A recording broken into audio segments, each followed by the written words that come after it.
compatriotes. L'incendie de Notre-Dame de Paris a profondément atteint dans leur esprit, dans leur cœur, les Parisiens, les Français et le monde entier. Cette nuit, nous sommes entrés dans cette cathédrale qui est celle de tout un peuple et de son histoire millénaire.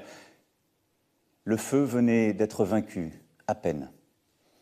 Les pompiers avaient arrêté l'incendie en prenant les risques les plus extrêmes. Et ils étaient là, autour de nous, avec leur chef, explorant les toitures dévastées. Ils avaient 20 ou 25 ans et venaient de tous les endroits de France, de tous les milieux. Mais ce que nous avons vu cette nuit, ensemble à Paris, c'est cette capacité de nous mobiliser, nous unir pour vaincre. Au cours de notre histoire, nous avons bâti des villes, des ports, des églises.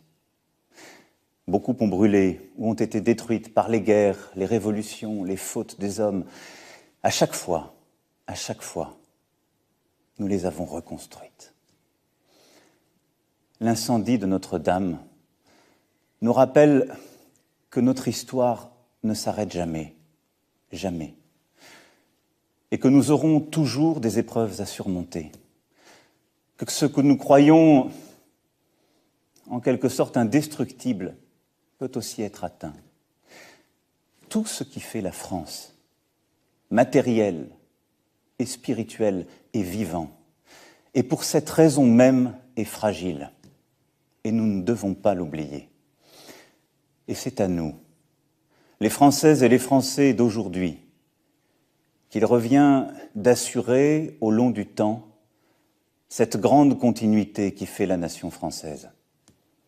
Et c'est pour cela que ce soir, je voulais, de manière directe, m'adresser à vous, parce que c'est notre devoir aujourd'hui, et c'est celui qu'il nous faut avoir en tête, rien de moins.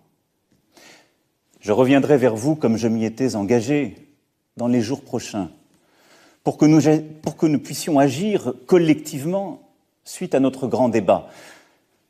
Mais ça n'est pas le temps aujourd'hui. Demain, la politique et ses tumultes reprendront leurs droits, nous le savons tous. Mais le moment n'est pas encore venu.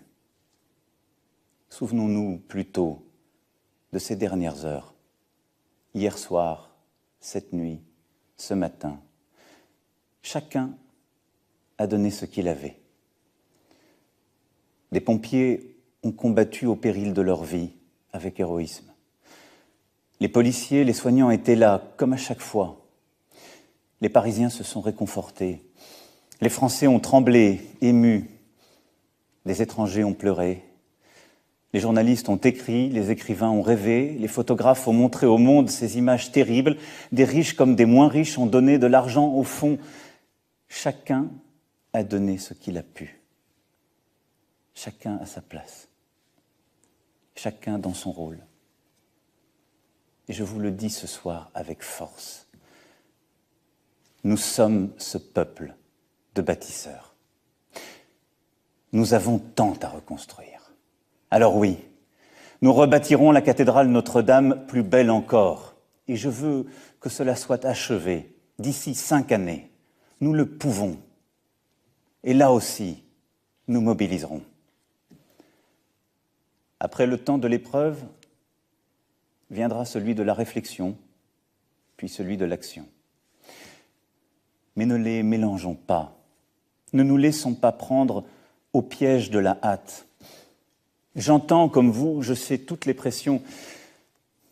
Je sais en quelque sorte l'espèce de fausse impatience qui voudrait qu'il faut réagir à chaque instant, pouvoir dire les annonces qui étaient prévues à telle date, comme si être à la tête d'un pays n'était qu'administrer des choses et pas être conscient de notre histoire, du temps, des femmes et des hommes. Je crois très profondément qu'il nous revient de changer cette catastrophe en occasion de devenir tous ensemble, en ayant profondément réfléchi à ce que nous avons été et à ce que nous avons à être, devenir meilleurs que nous ne le sommes.